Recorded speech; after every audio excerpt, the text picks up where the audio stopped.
de, de debate, de análisis, en donde todos terminamos aprendiendo, así que nuevamente agradezco la invitación a Naula Corp, esperando que no sea la primera ni la última, y también esperando que esta sea una sesión muy dinámica. He planteado ahora un ejercicio muy interesante que ya les voy a comentar, así que ahí espero un poco contar. No sé si se escucha, si se me escucha. Sí, doctora, se escucha perfectamente. Sí, ya, listo, listo. Em, y bueno, ahí un poco retomando como esta introducción, Sí, yo he estado doctora, siguiendo, sí se le muy amables, gracias. escucha. He estado ahí siguiendo las intervenciones de mis colegas que me antecedieron en las ponencias y han dejado ideas, primero, muy interesantes y también siento que me han dejado a mí como un gran reto un poco entre lo que es un poco hacer esta síntesis o un poco recopilación, ya recogiendo todas las ideas que han planteado. Y es por eso que yo hoy les propongo un ejercicio interesante porque yo voy a analizar todo lo que es el legado de Dworkin, las críticas que se le han hecho y con una mirada desde el debate contemporáneo, pero con una mirada transversal del derecho constitucional y derechos humanos. A lo que vaya desarrollando mi intervención, vamos a ver por qué les traigo esta propuesta. Y es que no necesitamos quedarnos mucho en la doctrina, no necesitamos irnos incluso a tribunales lejanos a nosotros, sino que desde la práctica cercana, desde la práctica incluso local, nosotros podemos ir viendo cómo al día de hoy los principios, todas las ideas, las nociones que nos dejó Dworkin y que se mantienen, siguen totalmente vigentes en el sistema de justicia y en cierto punto esa permanencia tal vez ahí les propondré un debate más adelante, pero como tal vez al día de hoy las críticas tal vez pueden ser tal vez menores, pero un poco cómo se ha interiorizado eso en la práctica judicial. Y ahí sí le pido al centro de estudios si me podría ayudar, por favor, proyectando la presentación. Y muchas gracias. Y un poco ahí entre lo que ya se ha dicho en las intervenciones anteriores, nosotros tenemos esta noción, esta idea de Tolkien nos deja este desafío, bueno, lo que hace es como desafiar, podemos seguir, ajá, dos más, podemos seguir, porque ahí sabe un poco como lo que voy a exponer y la siguiente, ajá, gracias. Ahí, entre las ideas principales o de las que quiero un poco partir, es este desafío que deja Dworkin al positivismo jurídico clásico, ¿no? Cómo defiende el tema de que el derecho no se reduce a normas, sino que incluye la aplicación de principios morales y derechos fundamentales. Yo escuchaba de un colega ponente este tema, incluso la noción de los derechos como triunfo frente a la política y frente a la mayoría, y sobre todo este rescate que se le hace o esa protección un poco reforzada, si lo queremos ver así, de las minorías. Y aquí voy a hacer esta primera introducción de este ejercicio transversal del derecho constitucional y de derechos humanos. Y es que si nosotros nos extrapolamos un poco, salimos un poco como de este análisis teórico, doctrinario de lo que señaló Dworkin, el Estado de Derecho, un Estado constitucional de derecho, está precisamente para ser el garante de los mismos, ¿no? Cuando nosotros un poco vemos ahí temas de derecho constitucional, derechos humanos, ¿qué es lo que nos dicen entre las primeras clases? Es el garante de los derechos, el primer llamado a proteger es el Estado. Y si nosotros revisamos incluso los tratados internacionales que ha firmado, por ejemplo, Ecuador, vi que aquí tenemos un colega de Bolivia, Perú, casi todos los países del Cono Sur y de las Américas, entre el preámbulo y los primeros artículos se identifica que el Estado tiene esa obligación de proteger los derechos sin distinción alguna, ¿no? Como de asegurar y garantizarlos en un contexto de igualdad y no discriminación. E incluso estos instrumentos lo que hacen es como esa identificación de las categorías prohibidas de discriminación, como por ejemplo el sexo, la edad, el género. Y esas categorías precisamente responden a estas minorías, que si queremos ponerlos en otro término, es este tema de los grupos en situación de vulnerabilidad, las minorías a las que se refiere Dworkin.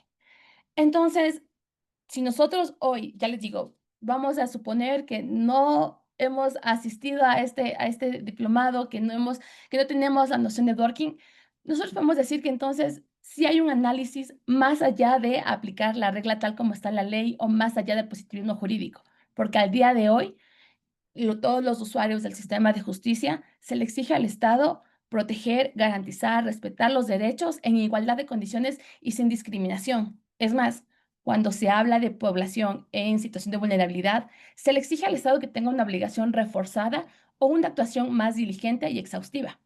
Entonces, aquí un poco nosotros ya vamos viendo de que sí, en realidad el derecho está como para, primero proteger a todos, sí, pero también como para hacer este énfasis o este enfoque diferenciado, si lo queremos ver así, a las minorías, frente a políticas públicas o actuaciones que benefician a la mayoría o que aumente este escenario de vulnerabilidad, que fortalezca y perpetúe los escenarios, los contextos de discriminación y las brechas de desigualdad como tal. Y por eso es que Dworkin, alejándose de lo que señala Hart respecto del positivismo jurídico como tal, sostiene que el derecho no puede separarse de la moral, ¿no? Ya que la interpretación judicial requiere considerar varios aspectos, valores éticos fundamentales y, en consecuencia, la protección de los derechos de los individuos de decisiones mayoritarias no pueden ser injustas con las minorías. Ahí un poco como vamos viendo ese tema de, sí, si nosotros, ya les digo, al día de hoy nos extrapolamos un poco de esta parte un poco académica, al día de hoy también, si nosotros vemos varias luchas sociales, movimientos y demás, está un poco como para proteger todas esas minorías. Y nosotros, y lo pongo en el contexto ecuatoriano, varias son las sentencias de Corte Constitucional, que incluso algunas fueron analizadas en este diplomado, el tema de proteger precisamente a esos otros grupos sociales que se encuentran en condiciones de vulnerabilidad por sus condiciones propias.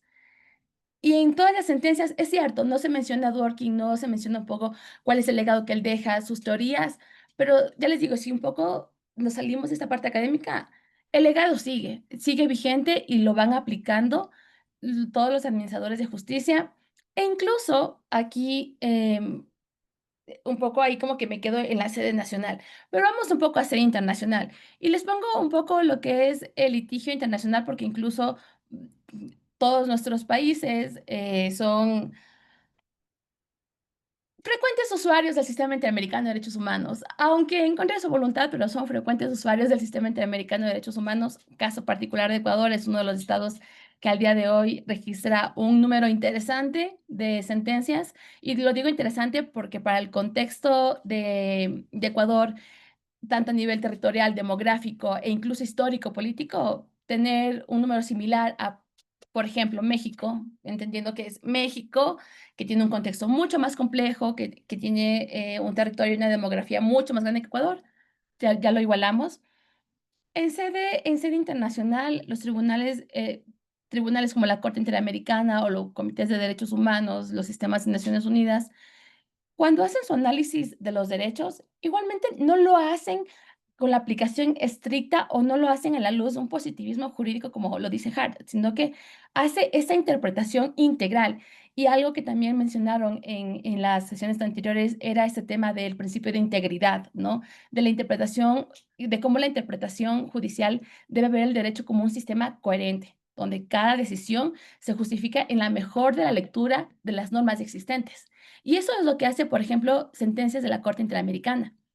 Hay un ejemplo que a mí me gusta mucho poner como para identificar este tema, y es, si nosotros revisamos la Convención Americana sobre Derechos Humanos, el artículo 4, derecho a la vida. Si ustedes analizan el artículo 4, lo leen, les prohíbe, claro, el tema de pena de muerte, pero un poco lo dice como nadie puede ser quitado o arrebatado la vida de manera arbitraria. Básicamente, todos merecemos vivir. Ahí lo pone. Eso para cuando se creó la convención en 1900 y para cuando ratificaron y demás. Si al día de hoy yo le exijo al Estado ecuatoriano y a todo su sistema judicial, administrativo, ejecutivo, a todos, que protejan el derecho en sentido estricto, digamos, o como está un poco ahí recogido en la convención, el Estado me va a decir, bueno, Mireya, usted debe estar viva. Ok, yo estoy viva. Perfecto. Pero no me pide a mí trabajo, vivienda, educación, salud, porque pues eso no dice el derecho. Al día de hoy, si ustedes revisan las sentencias de Corte Interamericana, el artículo 4, el artículo que no ha sido modificado para nada, el artículo 4, el que yo les dije que básicamente prohíbe pena de muerte y señala que todos debemos estar vivos, al día de hoy se lo entiende como estar vivos en condiciones de dignidad. ¿Y qué implica esas condiciones de dignidad? Precisamente acceder a esas otras garantías que aseguran esa dignidad. Por ejemplo, tener acceso a salud de calidad y pública, tener acceso a educación, tener acceso a vivienda, trabajo, todas esas otras condiciones que, claro, incluso para el contexto histórico, para la fecha en la que se crea la Convención Americana sobre Derechos Humanos, no se les un poco, estoy segura que no tenían por aquí como señalar todo lo que iba a implicar o hacer esa interpretación, pero el día de hoy, 2025, el derecho a la vida es como una cosa enorme y el artículo no se ha movido. Pero precisamente en este ejercicio que establece Dworkin de entender, de hacer que la interpretación judicial debe ver al derecho como un sistema coherente, en donde cada decisión se justifique o se justifica en la mejor lectura de las normas existentes, es que al día de hoy ese artículo que no ha sido modificado para nada, hoy se lo entiende así. Al día de hoy, nosotros tenemos otro derecho que es interesante ver cómo ha evolucionado, por ejemplo, al día de hoy el derecho al Internet, el acceso al Internet, mejor dicho, es considerado un derecho humano. Les pregunto si a 2005 uno se hubiera imaginado como en qué momento el acceso a nuevas tecnologías iba a ser considerado derechos humanos.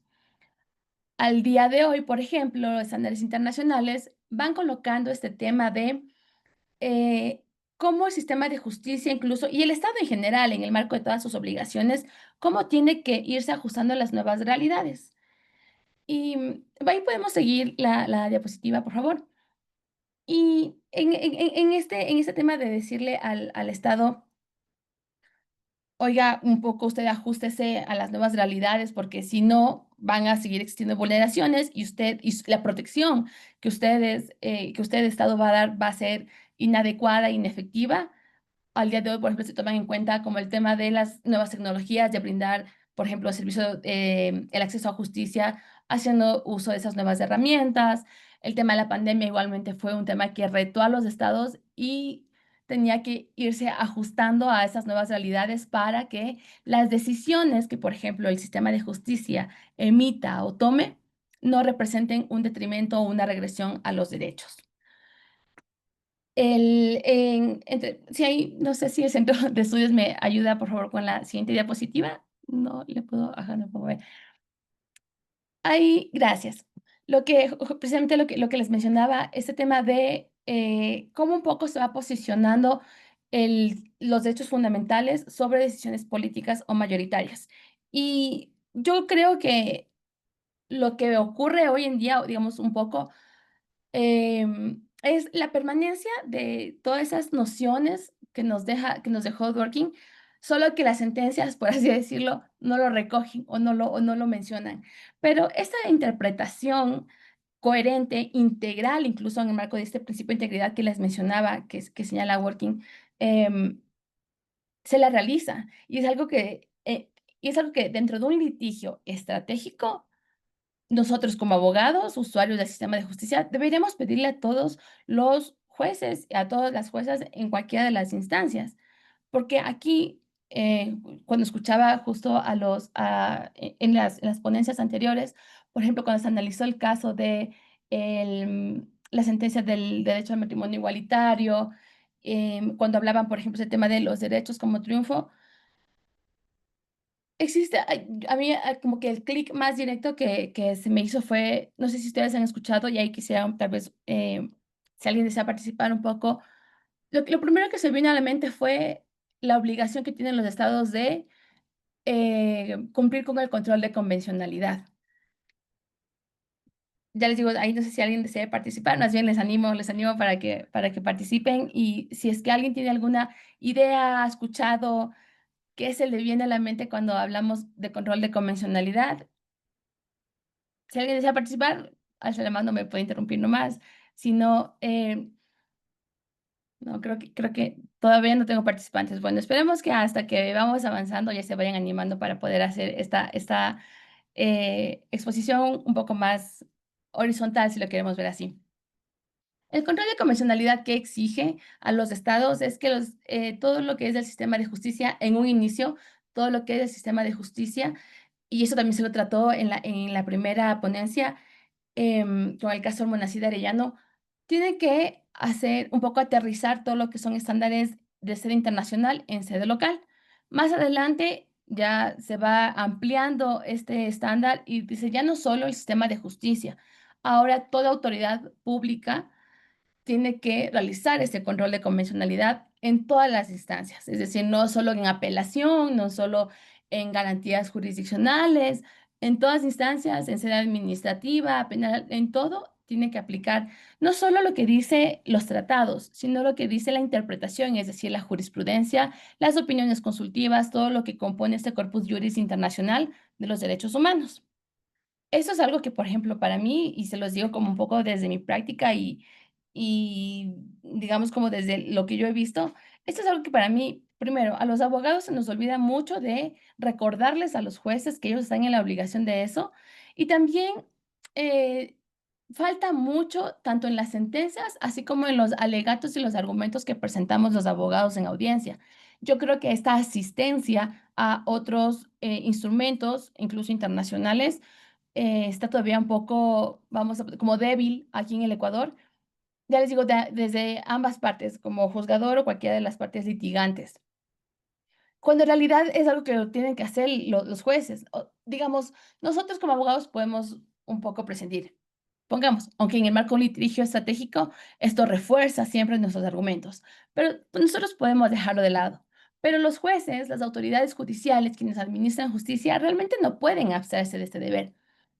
Y precisamente esa incorporación, la incorporación de esas interpretaciones que hacen, por ejemplo, Corte Interamericana, que hace Comisión Interamericana a través de sus informes, responde un poco a a ver al derecho con este sistema coherente responde un poco a ese rol de que tiene el juez de proteger derecho, de administrar justicia, implique lo que se implique, puede salir la sentencia en mi contra o a favor, pero siempre y cuando responda a la protección de, por ejemplo, debido proceso, motivación, todas las garantías que se ven vinculadas dentro de un litigio, asistirse a sentencias de corte constitucional, principios del derecho, ya les digo, todo el tema del Corpus Juris Internacional de los Derechos Humanos, no solo fortalece el Estado de Derecho, fortalece el sistema de justicia, fortalece la confianza de una ciudadanía en su sistema de justicia, sino que ya aterrizándola acá nuevamente a la exposición, es la manifestación más clara de que esta crítica, este desafío al positivismo jurídico se mantiene. Porque imagínense si nosotros, como yo les decía, este tema del derecho a la vida, si nosotros nos mantendemos en este tema de ser como súper positivistas, ¿qué tal que eso me va a decir? Usted está viva, pero a la larga, viva, viva, voy a estar un poco temporalmente, porque si no tengo las otras garantías, como que estoy como un poco en riesgo. Y ahí hay otro principio que también, igual ahí podemos seguir con la siguiente diapositiva, por favor. Otro de los principios que les traigo en mente es que igual cuando escuchaba, justo cuando analizaban este tema del caso Monacida Arellano, era el tema de el principio del efecto útil de los derechos. Si el Estado ecuatoriano protege mi derecho a la vida, como les digo, a la luz de cómo está contemplado en la Convención Americana sobre Derechos Humanos, me va a decir, bueno, usted está viva, listo, mira ya, gracias. Mi derecho a la vida no va a ser protegido y garantizado de manera adecuada, de manera correcta, de manera efectiva. Y si nosotros no hacemos eso, una interpretación evolutiva o progresiva, el derecho no va a ser protegido y garantizado de manera adecuada. En consecuencia, el derecho no termina siendo útil. Hay un poco de lo que es como materia de Derecho Internacional Humanitario, Derecho Internacional de los Derechos Humanos, el Tribunal Penal Internacional para la ex Yugoslavia, en el caso Prosecutor versus Tadic, establece que los derechos humanos, pongámoslo así, que son un poco, que están súper alineados con los derechos fundamentales, la Constitución, y ahí como derechos humanos y derecho constitucional están como súper de la mano. Establece que esos derechos no son derechos estáticos, son derechos vivos.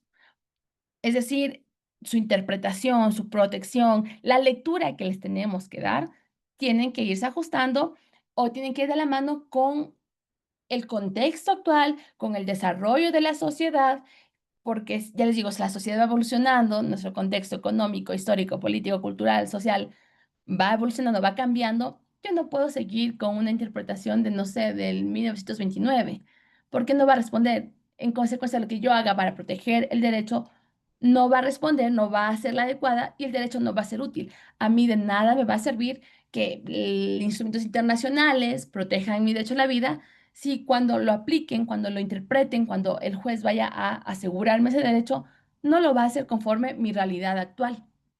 Y por eso dice que los derechos son vivos y precisamente en esa parte de los derechos son vivos es que exhorta un poco a las autoridades y motiva a los estados a hacer esa interpretación evolutiva, progresiva, que un poco ahí como que entre decirle ajústese a la realidad, también es como asístase de todo aquello que le permita a usted, como dice Dworkin, darle la mejor lectura de las normas existentes, ¿no? Entonces, por eso, eh, Ronald Dworkin establece que el derecho no es solo un conjunto de reglas, sino es como todo conjunto, este sistema que permite como una correcta apreciación e interpretación del derecho. Y aquí no, es lo que les mencionaba hace un momento como el concepto de integridad, donde los jueces deben decidir los casos de manera que el derecho sea consistente con los principios morales y legales existentes. Y también, sobre todo, es un poco este llamado a los administradores de justicia de interpretar la ley buscando justicia, no solo buscando aplicar normas de manera mecánica. Además, hay una cuestión ahí como, y ustedes lo han de haber escuchado y han de ser como muy conscientes de esto del caso a caso, ¿no?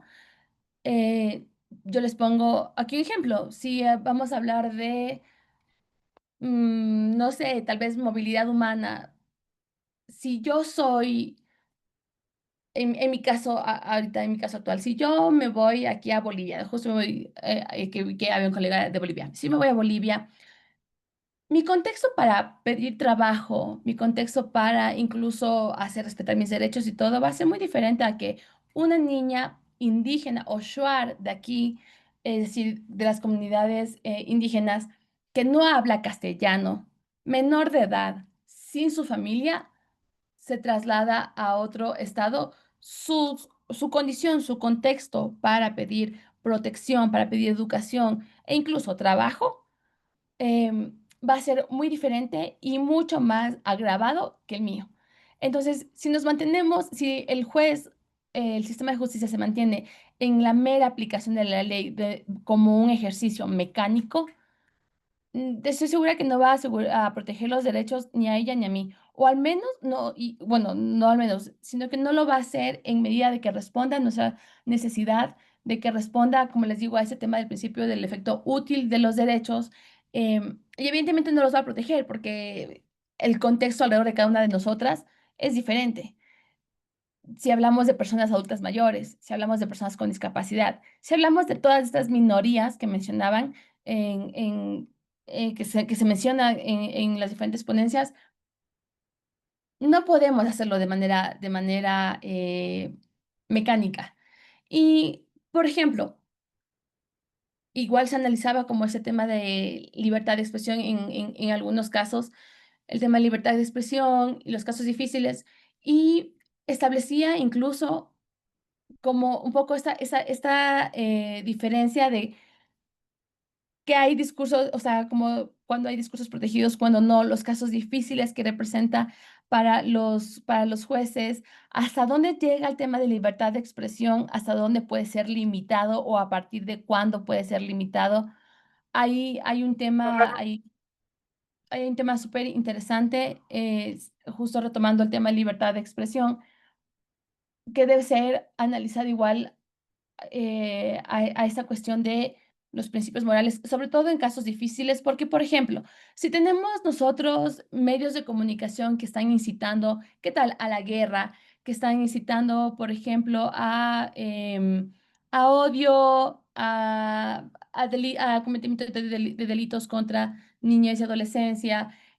em, Ahí igual podemos seguir a la siguiente diapositiva, que ponen en riesgo sobre todo a las minorías, casi como que la libertad de expresión, el umbral baja a que un medio de comunicación que simplemente le resulta incómodo al poder, pero que está informando a toda la ciudadanía, bueno, como que no, son escenarios difíciles y evidentemente la aplicación nuevamente mecánica de la ley o bajo esta visión como un poco más estricta, estrictamente positivista, no aseguraría el derecho a la libertad de expresión porque se podría convertir incluso en una censura previa o, por el otro lado, si es que no limita, por ejemplo, el tema de el tipo de mensaje que se da, podría poner en riesgo precisamente a estas minorías que hablábamos hace un momento.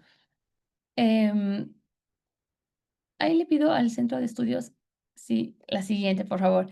Gracias. Entonces, justo la existencia de estos hard cases en donde nosotros podemos tener primero un tema de normas ambiguas, conflictivas, pero además podemos tener un tema de lo que les decía, el contexto, ¿no? El tema de si la aplicación de la regla como tal o la aplicación de la ley como tal termina siendo una decisión justa para, entendiendo que en cada uno tenemos víctimas diferentes. En lo que es, por ejemplo, Corte Interamericana nuevamente, e incluso Corte Constitucional, nosotros tenemos varios estándares que han ido haciendo que digamos han terminado siendo hard cases o esos casos difíciles, han terminado siendo precisamente porque cada caso, y sobre todo cuando el caso está vinculado a grupos en situación de vulnerabilidad, termina representando cierta dificultad para el tribunal o para el juez que esté conociendo. Y precisamente en el marco de esa dificultad es que no puede ir aplicando las decisiones como, tengo un caso de pueblos indígenas, bueno, resuelvo igual que el anterior. Yo en las lecturas que se descargó en la plataforma justo les compartí la sentencia del caso del pueblo Tagaeri Taromenane versus Ecuador, un pueblo indígena en aislamiento voluntario. Es el primer caso de pueblos indígenas en aislamiento voluntario que llegó a la Corte Interamericana. La Corte Interamericana tiene un catálogo de sentencias de pueblos indígenas, pero no en aislamiento voluntario. Entonces, evidentemente, no podía, si bien se puede asistir de los estándares que ya estableció, no podía resolver como de manera automática como, apliquen la del caso Yaquiaxa, apliquen la del caso Sajuyamaxa. No podía porque la realidad, el contexto, evidentemente era diferente. Entonces, ahí es cuando se va haciendo esta interpretación más amplia e incluso es un trabajo jurídico mucho más amplio, es asistirse de todas estas otras herramientas que permitan que la decisión, como les digo, si estoy yo en una audiencia, independientemente de si la sentencia está a favor de mi cliente o de la contraparte, independientemente de eso, es que la decisión responda, que la decisión brinde una solución a la situación jurídica infringida. Y, por ejemplo, ahí en las ponencias vi que habían, por ejemplo, conversado del caso Brown versus Board of Education, en donde incluso se hace esta ampliación, si queremos verlo, este análisis del derecho a la educación, temas de minorías por temas raciales, y hace y un poco esta asistencia a otras fuentes, a otras herramientas, y no quedarse solo con la ley. igual en las sentencias que en las lecturas que les compartí, son casos que un poco van más allá de los estándares que nosotros tal vez comúnmente conocemos de la Corte Interamericana, sino aquellos en donde introducen algún tema nuevo para poder responder a cada caso en particular. Y, y ahí, digamos, justo ese tema de que las decisiones respondan a la situación jurídica, de que las decisiones respondan como tal al caso que ha llegado a conocimiento del sistema de justicia. Incluso permite o ayuda al sistema jurídico a nivel internacional. No sé si ustedes han tenido la oportunidad de, por ejemplo, activar el sistema de justicia internacional, pero si ustedes revisan la Convención Americana sobre Derechos Humanos, para que ustedes lo puedan activar, ustedes tienen que agotar todos los recursos internos. En las sentencias igualmente, porque en la convención no dice, sino que en las sentencias, lo que les dice es, ustedes tienen que agotar los recursos adecuados y efectivos. Un recurso adecuado es aquel capaz de brindar una solución a la situación jurídica infringida en cuestión. Y un recurso efectivo es aquel recurso capaz de cumplir con el objetivo para el cual ha sido establecido en la ley. ¿Por qué les menciono esto? Precisamente esa búsqueda del recurso adecuado es un poco lo que, si se dan cuenta, busca Dworkin al establecer de que hay que hacer esa interpretación coherente, coherente que responda a dar a dar una decisión, una respuesta, primero que responda, o sea, a toda la ciudadanía que responda al caso, que sea justa, que evite contextos de desigualdad y discriminación. Entonces, si nosotros como sistema de justicia, pongamos que todos somos aquí jueces y juezas, si nosotros un poco em, hacemos uso de esta técnica, hacemos uso de estas ideas, de estas nociones que nos que nos dejó Dworkin, nosotros estamos asegurando que el recurso sea adecuado. Eso no significa que el juez siempre tenga que fallar a favor, sino que no solo en aplicación de la ley, sino en aplicación de jurisprudencia, de doctrina, de los principios generales del derecho, de todas las fuentes que nosotros conocemos, de la decisión más justa, asegurando todas las garantías de debido proceso. Entonces, ahí este llamado es como, incluso sistemas internacionales de estados les piden a usted que asegure ese recurso adecuado. Y ese recurso adecuado, evidentemente, como yo les puse con el caso del ejemplo del derecho a la vida, no puede restringirse o limitarse a la aplicación, a la mera aplicación de la ley, o como aquí dice, aquí en el texto dice esto, ahí está. Y ustedes, no sé si ustedes, estoy segura que sí, cuando han revisado, por ejemplo, la sentencia de motivación de la Corte Constitucional, ustedes habrán visto el tema que la Corte dice como motivación no es solo enunciar leyes, sino hacer este silogismo, este ejercicio lógico y además como irlo vinculando con los hechos y la conclusión y todo. Pero también luego lo va ampliando como asistirse de todo esto que le permita dar una justificación fundamentada y sólida de por qué llegó a su decisión. Podemos continuar con la siguiente diapositiva. Y evidentemente todo está ahí como solo para, gracias, ahí solo como para cerrar la idea anterior de este legado. Entonces podemos decir que el legado se mantiene. Ya les digo, creo que es el único tema, o tal vez porque no es muy evidente, puede ser por esta cuestión de que las sentencias no lo mencionan, digamos, no hacen un poco, no lo citan a Dworkin, pero con lo que sabemos de cuál es su noción, incluso con las sentencias que se han analizado en las ponencias anteriores y con todas las ideas que nos dejaron, y con lo que les menciono yo hoy en día, entonces se mantiene. Y no solo se mantiene, sino que resulta útil y yo espero también un poco que se hayan convencido de que le tiene mucho sentido de que no nos limitemos al tema de la norma. Además, porque podrá generar también un decalaje legislativo, ¿no? El tema de estar siempre actualizando, o sea, como imagínense, la Convención Americana sobre Derechos Humanos, si no me equivoco, es de 1929 o 45, ahí me toman un poco la lección, pero imagínense al día de hoy cuántas reformas tendría si la Corte ha emitido más de 200 sentencias y cada sentencia le ha representado un contexto diferente, víctimas diferentes, temáticas diferentes. Entonces, no, pues imagínense, tendríamos un montón de instrumentos internacionales y en sede nacional nuestras leyes irían cambiando a cada rato. Un poco ahí, y justo para entrar a las críticas, yo les pongo ahí un poco y se pone en riesgo el tema de inseguridad jurídica, porque si está cambiando constantemente y las reglas del juego me van cambiando constantemente, no tengo esa, un poco, esa estabilidad para saber un poco, como ya les digo, como que cuáles son las reglas del juego sobre las que yo me tengo que mover aquí en el Estado ecuatoriano y en general cómo yo tengo que activar el sistema de justicia. Y un poco ahí entre las críticas a Dworkin, desde Sandel, desde el comunitarismo, le plantea como existiría este tema de la excesiva autonomía individual, considerando que lo que plantea Dworkin subestima la importancia de la comunidad y los valores colectivos. Entonces ahí como, claro, al quedarse como un poco en las manos de los jueces, em, podría incluso ser subjetivo.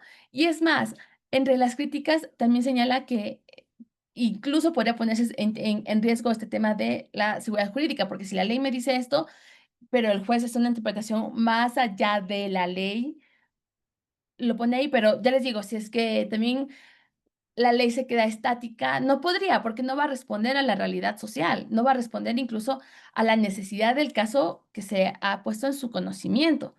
Pero ajá, como que digamos, por ahí va este tema de, esa es una como de las críticas que se le hace desde una cuestión del realismo jurídico, le plantean como que la teoría durkheimiana es idealista, difícil de aplicar en la práctica judicial.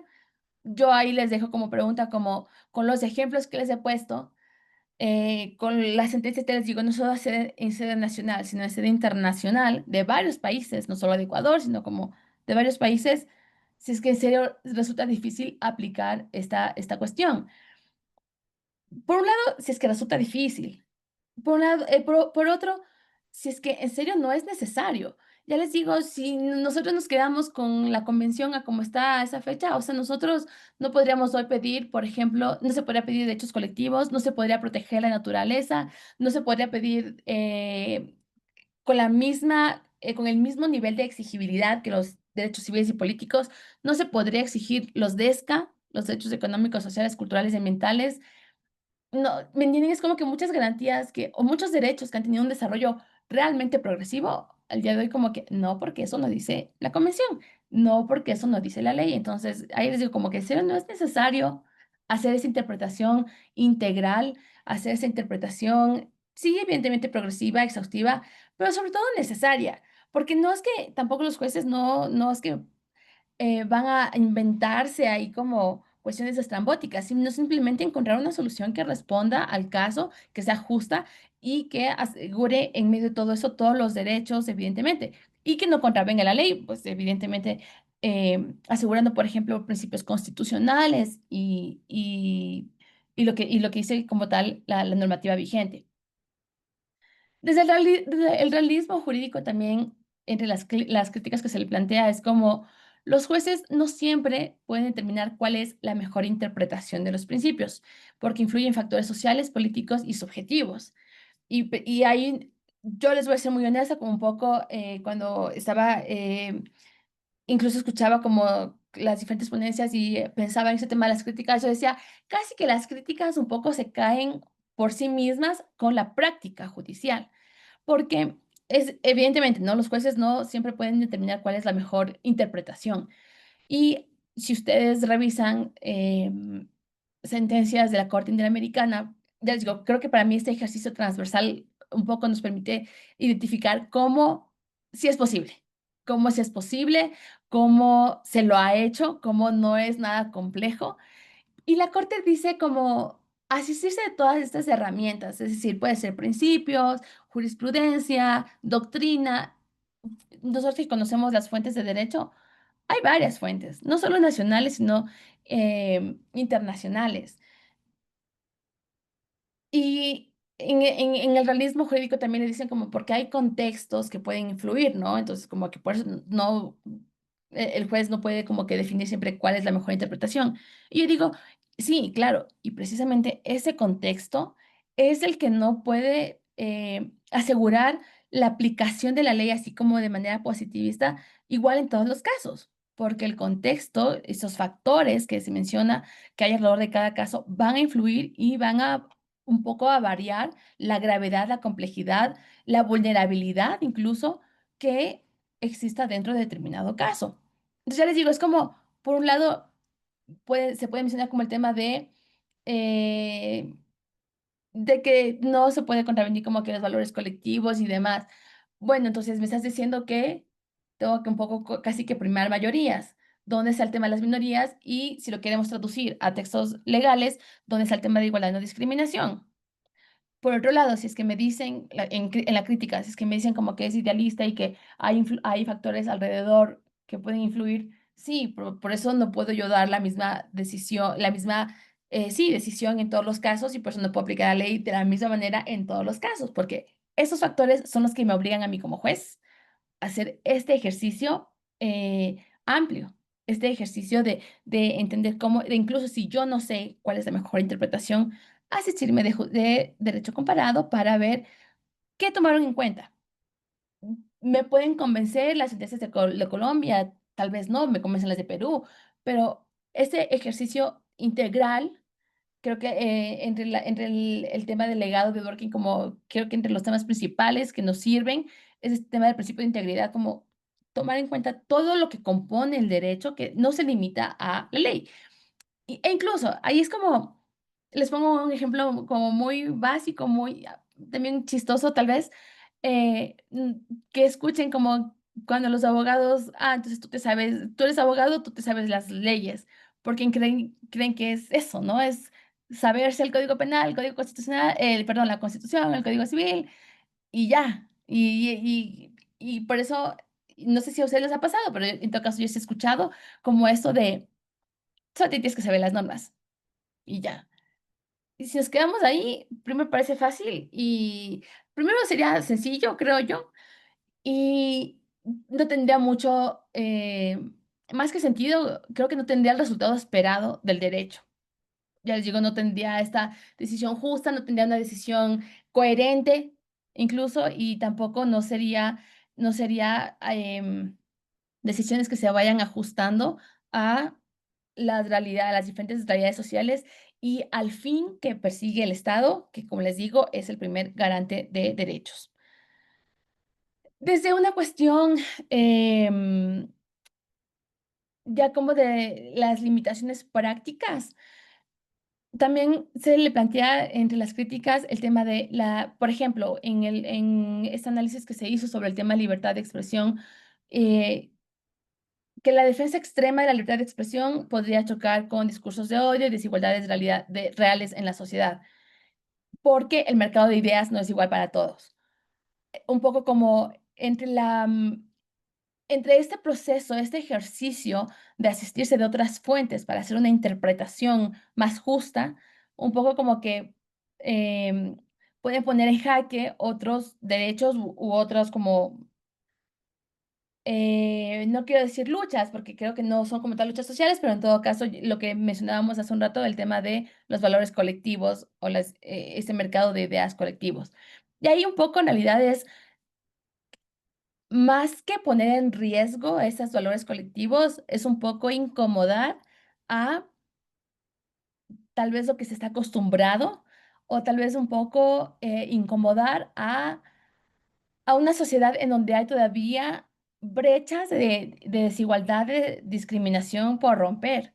Entonces, supongamos en la pandemia, cuando se hablaba mucho este tema de que hay cargas diferenciadas de trabajo para las mujeres, tanto en el trabajo como luego en el trabajo doméstico, empezó también una cuestión como de no es trabajo. Habían esas posiciones divididas, ¿no? Como entre unos que lo veían como es su rol, ¿no? Una cuestión ahí como, si lo queremos ver, discriminación, y otra cuestión que reconocía, sí, evidentemente, como esa carga excesiva. Otra cuestión fue este tema de mujeres son las que ocupan la mayor cantidad de puestos en trabajos de cuidado. En consecuencia, eran las más expuestas al contagio del virus. Entonces, se empezaron como eso a analizar y claro, un poco como que se genera estos análisis o debates como súper fraccionados y divididos y ahí no, un poco no voy a poner, digamos, mi posición ni a decir quién está bien o quién está mal, pero un poco es ese tema de cuando se trata de romper desigualdades o estructuras que generan desigualdades y que están enraizadas en una sociedad, es un poco donde entra el conflicto, si lo ven así, porque por eso es que desde esta crítica del comunitarismo es como, no te vayas en contra de lo que dice la mayoría, más o menos, pero ¿qué hago con las minorías? Entonces mantengo los contextos de discriminación, entonces no erradico los contextos de violencia. Si ustedes, y si no me equivoco, también lo puse en las lecturas adicionales como para que ustedes puedan apoyarse, el caso del campo algodonero versus México, González y otras versus México, si desean buscarlo. ¿Qué ocurría? Y solo les voy a contar brevemente como para volver a ese tema de las críticas. En el estado de Juárez de México, muchas mujeres empiezan de todas las edades, de cualquier tipo de estatus social, empiezan a desaparecer y sus cadáveres aparecían en los campos de algodón, donde sembraban algodón, con signos de tortura, violencia sexual y evidentemente pues su muerte. El contexto de desigualdad y de violencia contra las mujeres era tanto que existieron tres tipos de victimizaciones. La victimización primaria fue el hecho primario, la desaparición, la tortura y la muerte. La victimización secundaria, el sistema de justicia, lo que les decía a las familias cuando presentaban las denuncias, se fue con el novio. Si ya sabe que el estado de Juárez es peligroso, ¿para qué sale? Una victimización secundaria. Y no se queda ahí, sino que escala a una victimización terciaria en donde la sociedad era quien empieza a discriminar y lo que dicen es como, ay, es que la señora también, ¿cómo le va a dejar ir a su hija si ya sabe cómo está la cosa? Y todo se volcó en contra de las víctimas.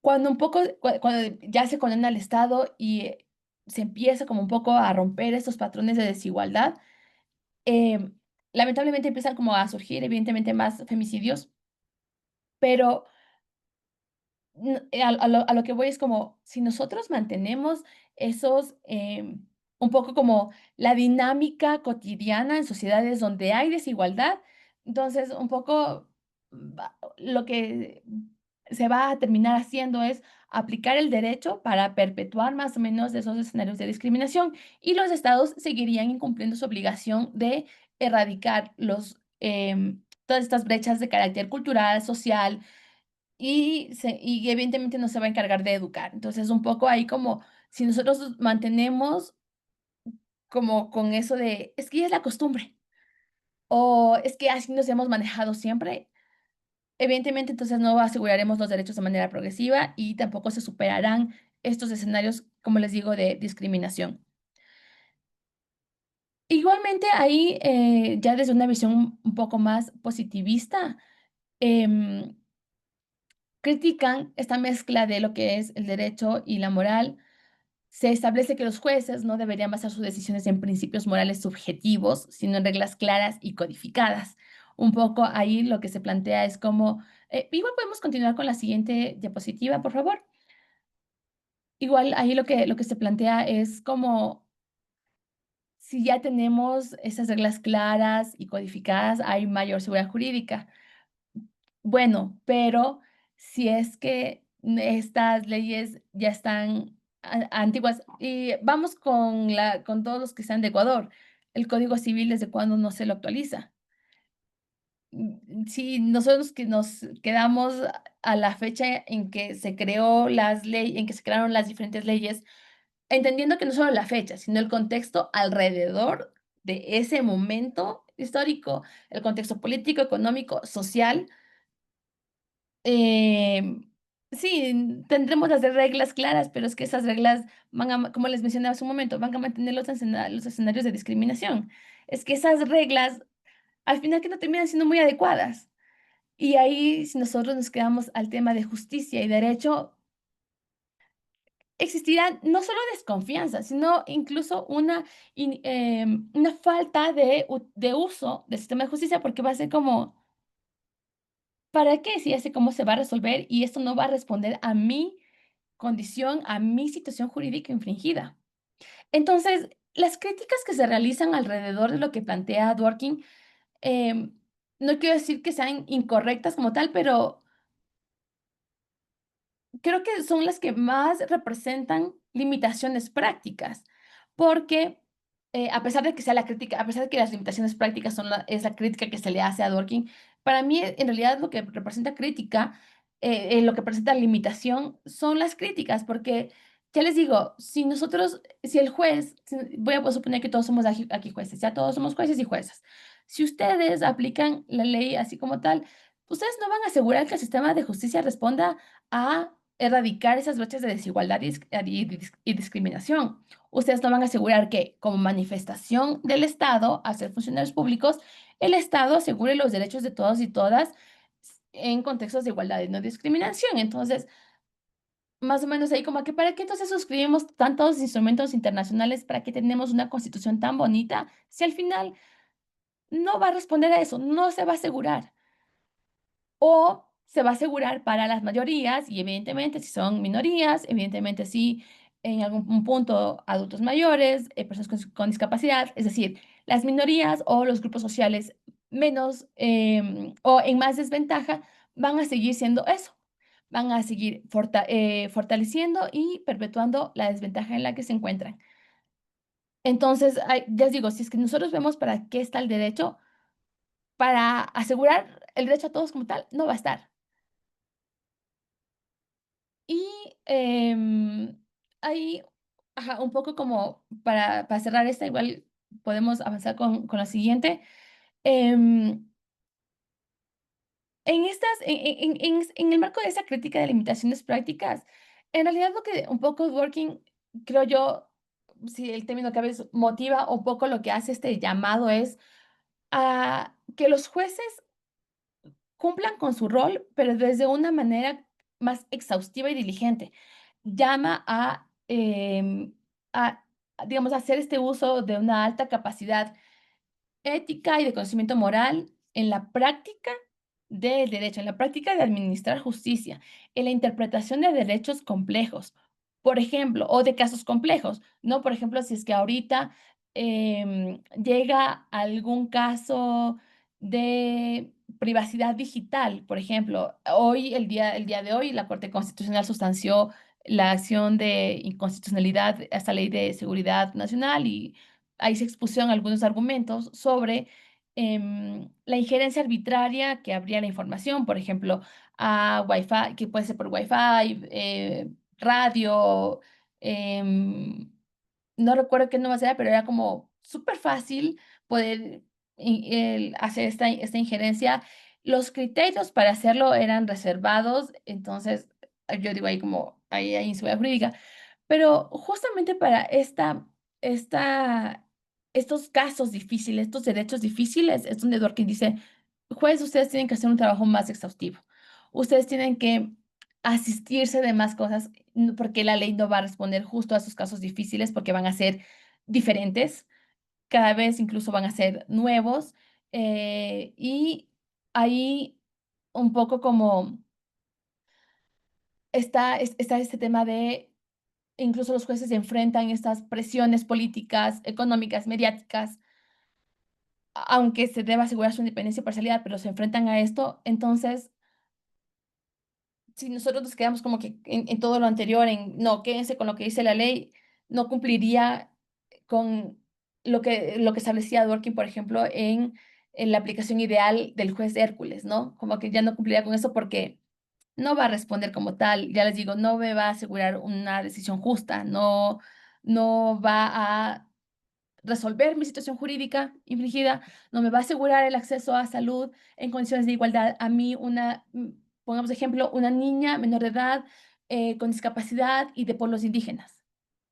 No podría asegurar que el juez cumpla con este rol y como tal proteja a los derechos. Podemos continuar con la siguiente diapositiva. Y hay un poco lo que les coloco en la siguiente, en realidad es como un tema de los debates contemporáneos de un poco lo que se trae hoy como em, en contraposición, o un poco como que cuáles son los temas que ahí chocan un poco, y está este tema del neoconstitucionalismo y el positivismo incluyente, ¿no? Y desde el neoconstitucionalismo, que se ha inspirado en Dworkin, establece que el juez interpreta la Constitución considerando principios morales y derechos fundamentales. El positivismo incluyente reconoce que los principios morales pueden ser considerados, pero mantiene un enfoque más textual y normativo, buscando mayor seguridad jurídica. Es decir, es como un sí, pero no. Como que sí puedo yo usar principios, pero al final va a determinar siempre primando el tema de la ley, del texto, de la codificación que ya está clara, redactada. Entonces, ahí entra este debate y ahí tal vez sí, hasta que se lo planteo, sí quisiera como escucharles un poco. ¿Hasta qué punto, en este debate contemporáneo, qué es lo que se plantea? Es como, ¿hasta qué punto los jueces pueden integrar moral y política en la interpretación del derecho? Por ejemplo, el tema de la audiencia que les converso hoy en Corte Constitucional, el solo hecho de escuchar a todos no solo a los accionantes, sino a amicus, un poco es ese trabajo del juez, ese trabajo de alta responsabilidad ética que mencionaba Dworkin, de asistirse de más cosas, de tener toda la información, todas las herramientas que me permitan a mí entender el problema y tomar una decisión que resuelva, que se ajuste, e insisto, implique lo que se implique, a favor, digamos, de la parte que sea, pero que responda a incluso a que los derechos sean ejercidos de manera efectiva, que puedan ser, ejercidos por todos y todas. Entonces, ahí empieza un poco este debate y empiezan tensiones actuales como protección de minorías versus intereses de la mayoría, que claro, no se lo va a ver así como intereses de la mayoría, pero un ejemplo claro son temas de, los proyectos extractivos, que creo que es una problemática regional, en donde evidentemente tenemos el tema de protección de minorías versus intereses de la mayoría, porque tenemos un tema de pueblos indígenas en aislamiento voluntario, pueblos indígenas en contacto reciente, en donde se agrava su vulnerabilidad, en donde están más expuestos a vulneración de derechos, a una discriminación y desigualdad versus intereses económicos. ¿Qué es lo que ocurre en este caso en concreto? Para que un poco podamos ver los intereses de la mayoría. Al día de hoy, aunque corto y poco, pero existe un debate sobre el derecho al desarrollo. Em, los jueces Modrovich y el juez Ferrer McGregor de la Corte Interamericana son los que hacen un análisis realmente interesante en varios votos salvados en donde establece que todos tenemos este acceso al derecho al desarrollo. ¿Y qué implica el derecho al desarrollo? Pueden nosotros ser partícipes de todas estas iniciativas, por ejemplo, de cooperación internacional, de todo lo que es inversión para nosotros alcanzar nuestro proyecto de vida en el mayor nivel de, digamos, en el más alto potencial de cada uno. Como que nosotros tengamos, por ejemplo, acceso a nuevas tecnologías, a proyectos de inversión, a toda la inversión económica del Estado para poder desarrollarnos como que al nivel más alto de nuestros potenciales, de nuestras capacidades.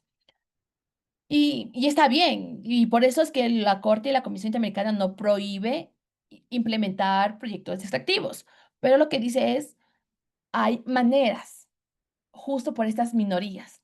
Pero lo que ocurre con los estados es como, si yo aseguro a todos el derecho al desarrollo, ya casi que me olvido de consulta previa, por ejemplo, porque yo estoy asegurando a todos el derecho al desarrollo, porque yo estoy asegurando a todos que vean para el futuro.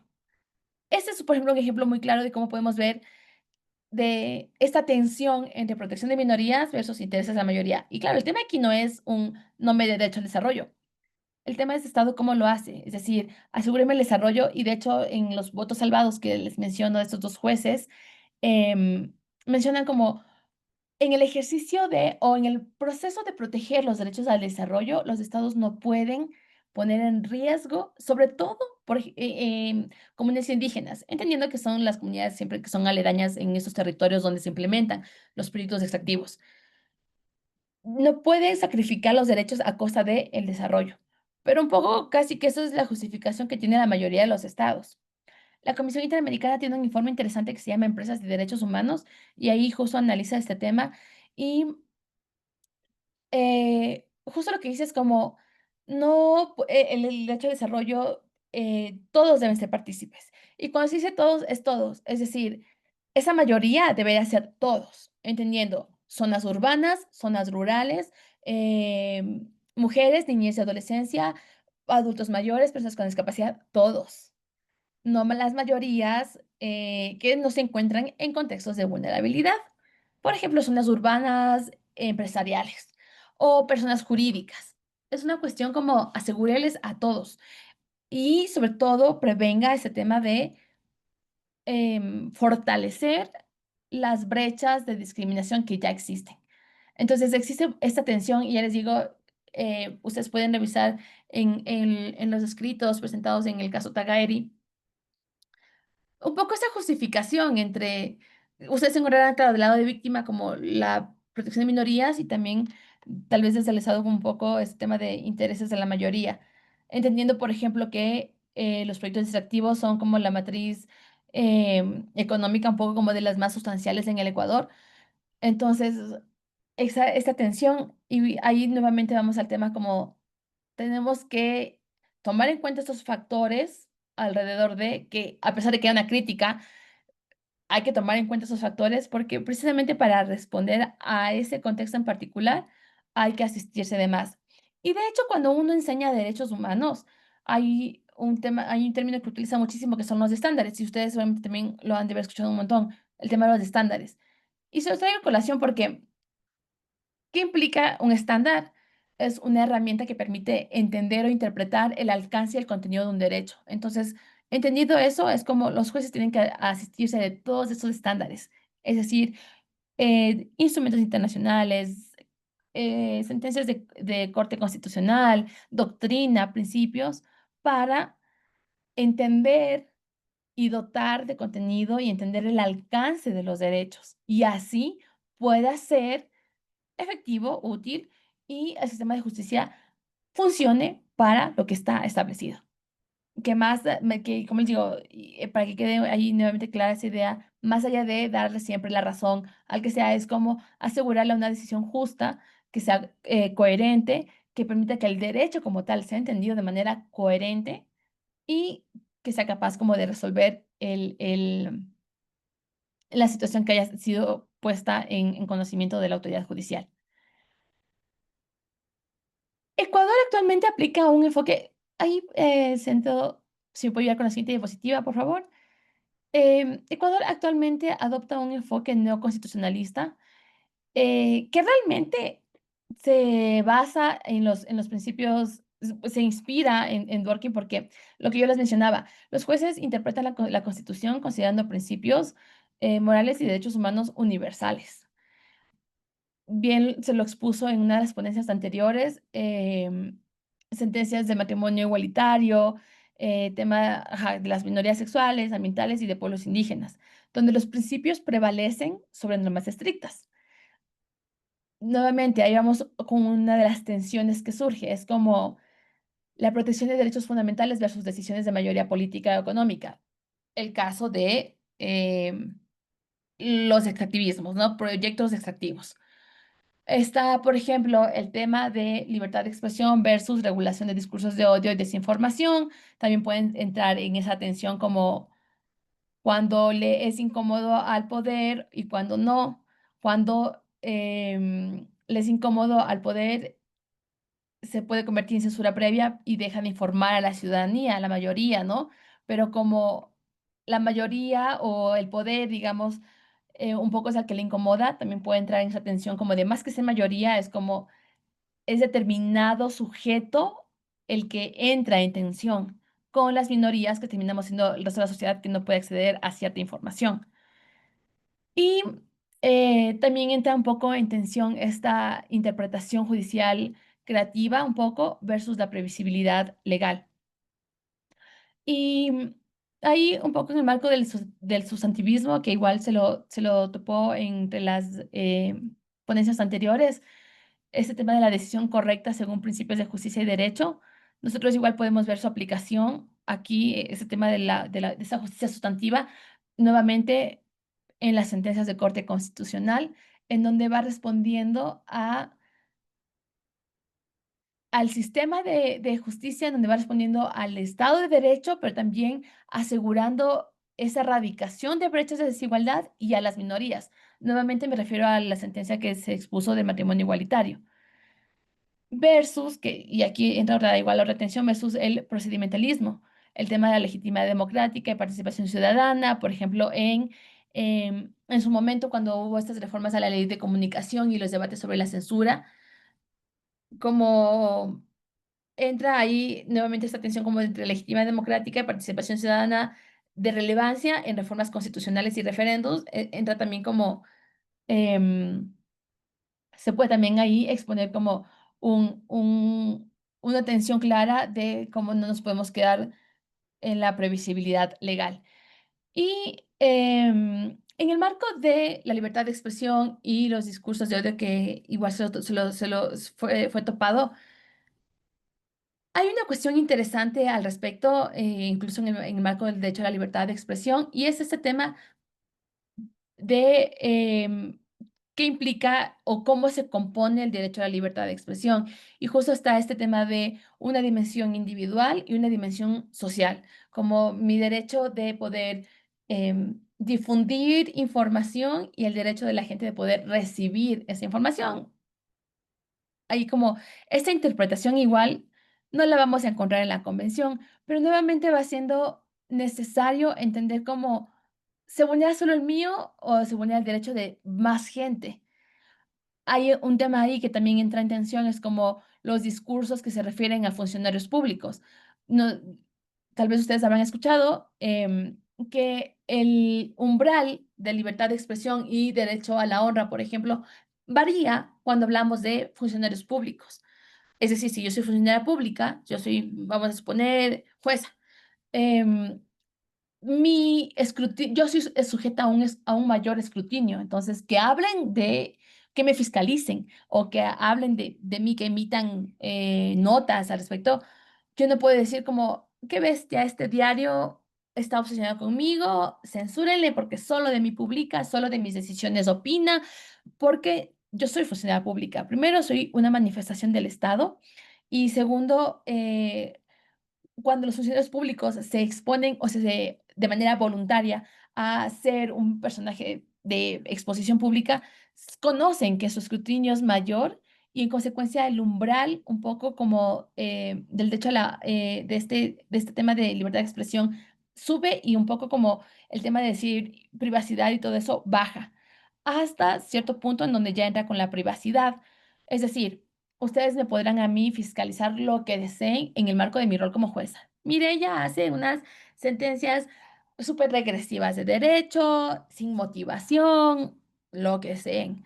Pero en el momento en que ya entran a la esfera privada, es decir, se salen de mi rol como jueza y entran en mi rol de ciudadana, civil, común, Mireya Tonato y que tiene 20 perros y más o menos, listo, ahí ya va, digamos, como ahí se corta su umbral alto de libertad de expresión, no puede. Esto nuevamente va de un tema de la interpretación integral del derecho para responder y esto evidentemente surge de casos difíciles, en donde aplicando la teoría de Dworkin se pueden resolver, porque si no sería funcionaria pública, lo siento, se aguanta y podrán opinar de mí lo que quieran, como jueza, como no jueza y demás. Y entonces, si se dan cuenta, si nosotros no hacemos esta aplicación integral, si no hacemos un poco este enfoque incluso diferenciado, ampliado, sí se ponen en riesgo los derechos. Y lo que les decía anteriormente, nuevamente el sistema de justicia, entonces, un poco como que deja de funcionar para lo que está establecido.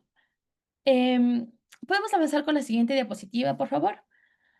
Y ahí, para hacer este ejercicio de análisis de sentencias bajo la perspectiva durkheimiana, les he traído, sin perjuicio de que en las lecturas que se les cargarán en la plataforma estén otras sentencias, dos sentencias en particular, una de Corte Interamericana y una de Corte Constitucional, aunque hemos topado ya algunos ejemplos, pero les he traído esas en particular.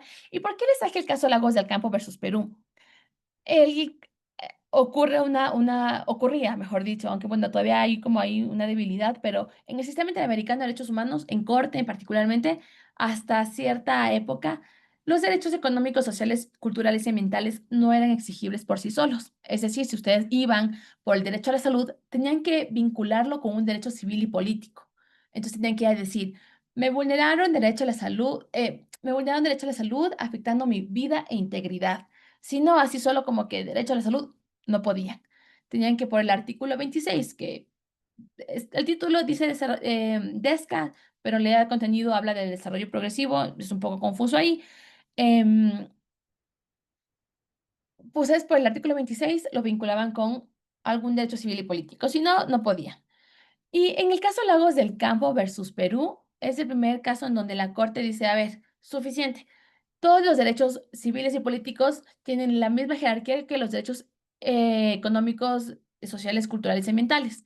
Porque no sé si ustedes habrán escuchado esta mala denominación de derechos de primera y segunda generación. Los de primera generación son los civiles y políticos, los de segunda generación, los de ESCA. ¿Y por qué digo una mala denominación? Porque en un punto los estados lo que hicieron fue decir, bueno, yo aseguré los de primera generación, los de segunda, espéreme corte, porque me representa mayor inversión. Entonces, espéreme. Igual son de segunda generación. Entonces, pero en realidad, ¿por qué se les da esta denominación? Es una cuestión histórica. Es decir, los derechos un poco que primero, a partir de las luchas sociales que empiezan a conocerse o a identificarse, son los derechos civiles y políticos. Luego, incluso con el tema del cambio social y la evolución social y demás, van identificándose los DESCA. Luego vienen los derechos colectivos, luego en la cuarta generación vienen los derechos ambientales, en la quinta el derecho al Internet, hoy creo que están como en la séptima generación u octava, en donde evidentemente ya están las nuevas tecnologías. Es un tema de cómo en el tiempo va surgiendo, no es un tema de jerarquía. Entonces, en el caso de Lagos del Campo versus Perú, la Corte dice, desde esa perspectiva draconiana, dice, a ver, los derechos civiles y políticos y los ESCA son igual de importantes porque son derechos humanos y tienen la misma jerarquía, independientemente de qué generación sea. Así que todo derecho humano, independientemente de qué, como les digo, de qué generación sea, es totalmente exigible ante este tribunal.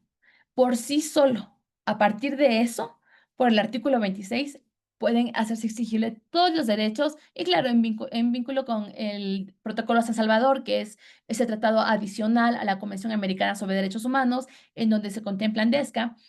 Lo que dice a partir de este caso es como los DESCAs son totalmente exigibles por sí solos, no necesito que lo vinculen. Si quieren hacerlo, pues está bien, por el principio de interdependencia e interrelación de los derechos, pero ya no es necesario, ya no es un requisito o no es que, como no me vincularon con la vida o con un derecho civil político, uy, no puedo pronunciarme sobre un DESCA. No, ahora es totalmente exigible. A pesar de que en casos anteriores la Corte resuelve DESCA.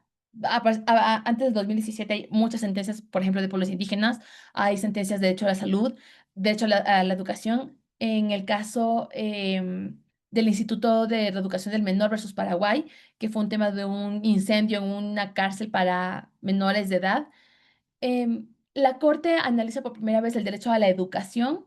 Claro, lo hace en vínculo con el derecho a la vida, pero es decir, sí ha reconocido, sí ha analizado DESCA, pero lo que hace ahorita es darle esa autonomía para ser exigible por sí solo en Corte Interamericana. Porque un poco lo que analiza en este caso Lagos del Campo es como, eh, sí, por la interdependencia de derechos. Si vulneran un DESCA, evidentemente se va a ver vulnerado un derecho civil y político. Eso está claro por la naturaleza misma de los derechos humanos. El tema de la interdependencia, cuando un Estado asegura un derecho, es 99% seguro que va a asegurar el ejercicio de otro derecho. Y si vulnera uno, evidentemente va a vulnerar dos, tres y más derechos. ya les digo, por su conexión y por su naturaleza. Entonces, entendiendo que por su naturaleza misma son interdependientes, yo no necesito que me lo vinculen con ninguno más. Y ahí un poco como refuerza la protección de los DESCA, pero desde la perspectiva dorconiana, la decisión lo que hace es como darle esa fuerza, por ejemplo, a garantías, en el caso de la Cosa de Campo versus Perú, refiriendo a temas laborales, temas de libertad sindical, y lo que hace es, y justo se los coloqué en la diapositiva, es como en el marco de hacer este análisis integral, amplio, sustancial, es la Corte analiza todo esto, analiza como todas, incluso sus propias sentencias, como para decir, a ver, ya hemos resuelto de este tema, ¿por qué seguimos con esto? Privilegia la interpretación coherente con el sistema interamericano de derechos humanos. Entonces, por mucho que se llamen segunda generación, lo que hace es como, sí, si el sistema interamericano de derechos humanos es como un poco la última instancia para que los estados se entiendan y para que se resuelva determinada situación jurídica infringida, tenemos que responder a ello. ¿Por qué seguir poniendo trabas cuando los derechos no tienen jerarquías? Y va ampliando, ya les digo, y abre la puerta para que los DESCA sean reconocidos como tal. Les digo que todavía es muy débil porque realmente todavía hay primero falta el compromiso de los estados em, en dar ese reconocimiento equitativo a a todas las generaciones de los derechos. El tema de los DESCA, como siempre, implica inversión porque implica más política pública. Por ejemplo, derecho a salud implica más política pública, educación, vivienda, pero entonces, es por un lado, por ahí está como que la debilidad y también los sistemas de justicia siguen como un poco desconociendo este vínculo o esta interdependencia de derechos. Y por eso yo les decía al inicio, como yo creo que sí hay ahí tal vez una responsabilidad y una falta de aplicación de esta integridad del derecho de sobre todo estándares de derechos humanos y de corte constitucional, que son como aquellos estándares que dotan de contenido y de un alcance más amplio, más favorable para los derechos. Entonces, creo que sí tenemos ahí como una responsabilidad y como un deber pendiente con el sistema de justicia, nosotros recordarles e instarles a los jueces a, oigan, recuerden que usted tiene que hacer esto.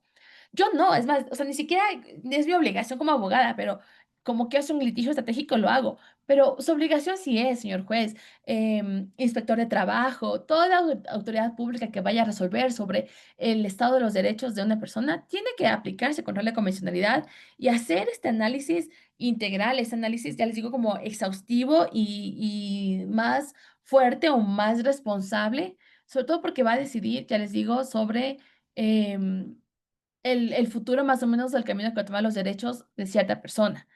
Y ya aquí en corte constitucional tenemos el tema de la sentencia que analiza el tema de pueblos en aislamiento. Y de hecho, tenía en mente ponerles otro también, el habeas corpus Guaurani, que también analizó la Corte Constitucional. Y es que son sentencias en donde van tomando en cuenta, por ejemplo, se asisten mucho de peritajes antropológicos, se asiste mucho de testimonios, incluso porque el tema de analizar en este caso a una comunidad, a una víctima, por así decirlo, diferente a las tradicionalmente conocidas en el sistema de justicia, exige la asistencia de algo más allá.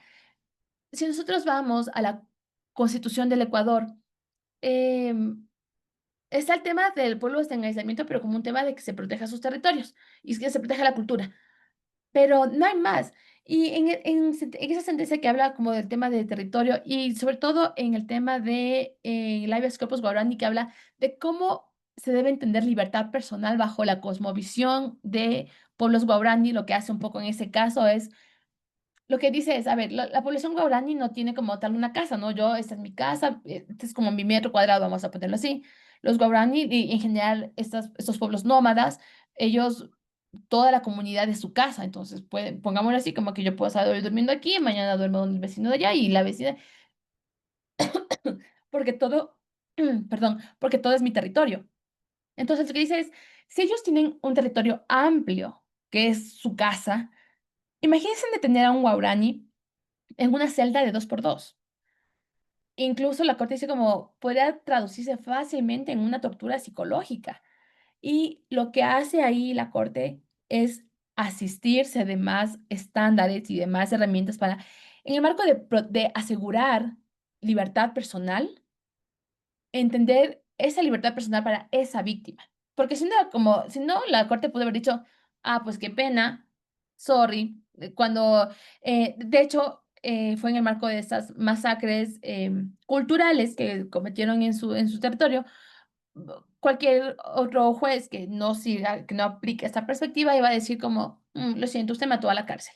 No sé si es Guarani, usted mató a la cárcel, fin.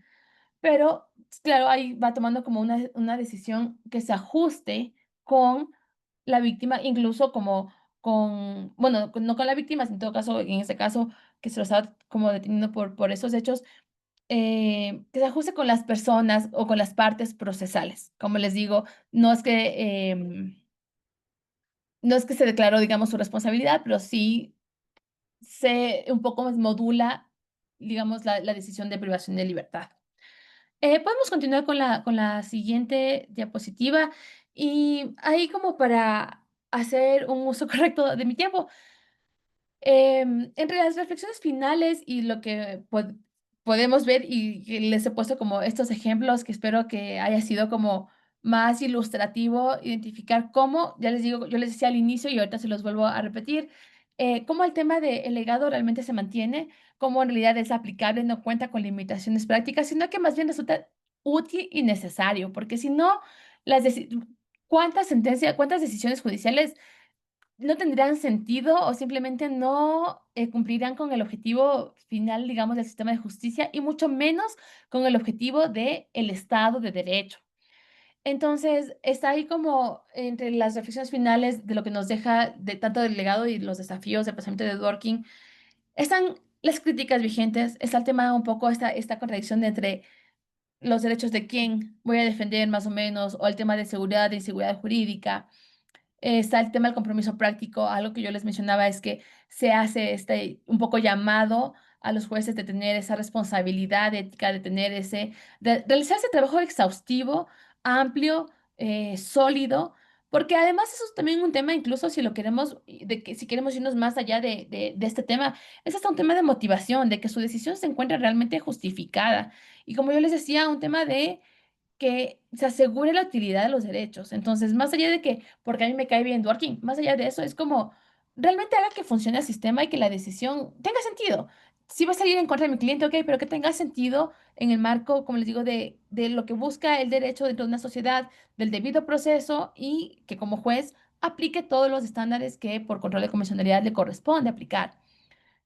Evidentemente, aunque hayan las críticas desde el realismo jurídico de este tema de las limitaciones prácticas, sí se deja un tema de ir más allá del positivismo, sí se deja el tema de poder en serio cumplir con este rol que decía Dworkin como del juez, como Hércules.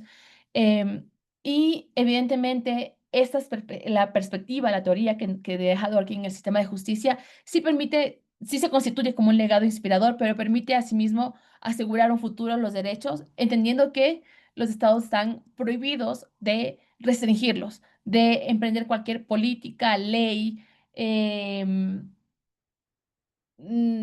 cualquier política pública que se traduzca en lo que ustedes deseen, de ser regresivo para los derechos, ¿no? Entonces, evidentemente, si nosotros nos mantenemos un poco bajo esa mirada, lo que vamos a asegurar es su progresividad, su evolutividad y su constante protección de manera coherente, sin regresión o restricción.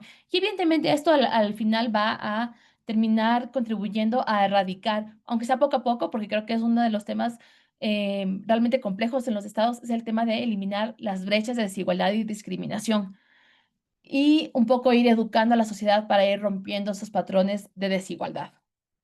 Con eso sí podemos ir a la siguiente diapositiva y yo con eso les agradecería por su atención. Espero haber sido clara, pero ahorita más bien los escucho. Si tienen dudas, comentarios, si quieren traer a colación algún caso a debate, pues con gusto. El micrófono también es suyo.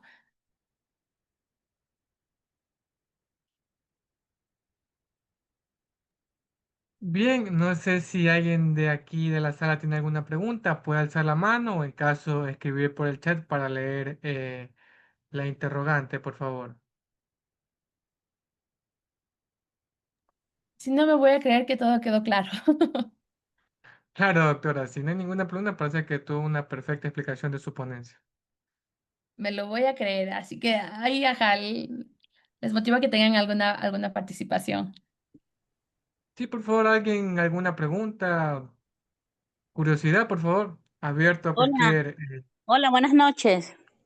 Buenas noches, Isabel. Buenas noches, doctorita. Compañeros, también buenas noches con todos. Bueno, para mí es muy importante escuchar esta ponencia que ha tenido la doctora con nosotros. Nos ha dejado muy en claro cómo es el sistema y cómo se debe apegar a cada situación. Estaba poniendo, pues, llegué un poquito atrasada, pero puse un poquito más énfasis cuando nos pone los casos que no es lo mismo para una persona normal que para una persona con un cierto tipo de discapacidad. Hay que saber diferenciar la situación para aplicar la ley. Para nosotros es importantísimo, pues no, yo soy estudiante de derecho aún y es importantísimo tener claro esto, porque en medida que va creciendo, pues en la situación en que se van dando, debemos saber cómo actuar. Según lo que dice, pues debemos aprender a identificar. Para mí, muy grato la charla, la colaboración que nos dan ustedes a través de este diplomado. Muy agradecida y bueno, espero pues en algún otro momento volver a estar en un diplomado o en alguna otra charla donde se encuentre usted, mi doctora, y todos los exponentes que hemos tenido hasta hoy. Muchas gracias a todos y a usted, mi doctora. Gracias, Isabel. Sí, sí, evidentemente hay que tomar en cuenta, primero por el impacto diferenciado, un tema que se me escapó mencionarles ahí como siempre aplicar este enfoque interseccional de derechos, que es como esta mirada diferenciada en cada público o en cada víctima o parte procesal que tengamos, ¿no? Como si tenemos niños, aplicar un enfoque intergeneracional, si tenemos pueblos indígenas, un enfoque intercultural, grupos de diversidades, mujeres, un enfoque de género. Entonces, como siempre tener esa mirada diferenciada como les decía, para que la decisión al final responda para el ejercicio adecuado de los derechos. Pero con gusto, Isabel, y más bien estoy a las órdenes de todos y todas. Igualmente les agradezco por los comentarios en el chat. Sí, sigo igual a las órdenes si tienen alguna pregunta adicional o algún comentario, algún aporte. Muchas gracias, doctora, muy amable.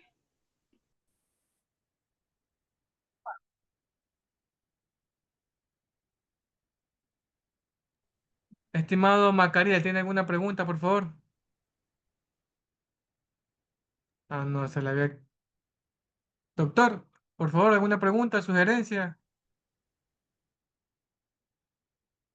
No, parece que se le está activando el micrófono. Bien, Muy doctora, parece que... buenas noches a todos. Era Buenas para noches. darle agradecimiento a la doctora por la excelente exposición. La parte que fue que se dio de las 200 de más sentencias de la Corte Constitucional. Estas sentencias de la Corte Constitucional, hay un sinnúmero de sentencias que tocaría hacerle una revisión cuando se niega y cuando se emite la inacción, porque no se respeta las normas supremas. Hay un problema bien grave en la interpretación de las normas constitucionales. Ahora que hemos recibido estas inducciones de teoría, de constitucionalismo latinoamericano, se ve que hay una falla inmensa de la interpretación de la norma constitucional, de quienes tienen la obligación de hacerla cumplir. Ese, muchas gracias. Gracias, Magariel. Le escuché un poco intermitente, pero sí, evidentemente hay decisiones de la Corte Constitucional que, claro, se prestan un poco como para debate o análisis, si queremos ponerlo como desde diferentes posturas. Y creo que más allá de que estemos todos de acuerdo con una, un poco es como hacer este examen, si queremos hacerlo así como esta fiscalización de que sean jueces que o sean decisiones que se nutran de más allá de la ley o que incluso la interpretación que hacen de la ley se encuentre debidamente justificada y que la relación que hace del resto de estándares, que el uso de toda la información que hace, busque como un poco armonía entre no contravenir, por ejemplo, la Constitución y asegurar derechos de manera efectiva, ¿no? Creo que, ya les digo, más allá de que yo les diga, ¿están todos de acuerdo con el matrimonio igualitario? Sí, punto. Más allá de eso, es como un poco hacer este análisis, como les digo, de el ejercicio jurídico que hacen los jueces para ver como si se limitaron a una cuestión positivista o como si todo, incluso la asistencia de esas otras herramientas, responde, tiene sentido. ¿Qué buscan con eso? Buscan proteger derechos, buscan asegurar esta progresividad. De acuerdo, entonces podemos mantener como un poco esa como, tal vez no estoy de acuerdo, pero entiendo por dónde va el ejercicio de los jueces. Tal vez por ahí podríamos como un poco, tal vez también empezar a analizar las sentencias sobre todo de ese tribunal. Gracias, pero gracias Macaria igualmente por su intervención. Gracias, doctora.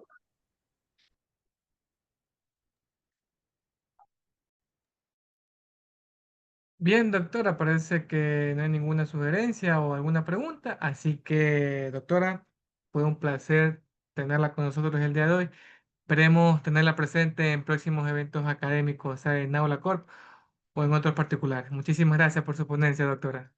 Muchísimas gracias a ustedes, a todos los asistentes y con gusto de poder seguir colaborando en esos espacios de formación y de debate porque yo también salgo aprendiendo, así que gracias a todos por seguir aquí conectados.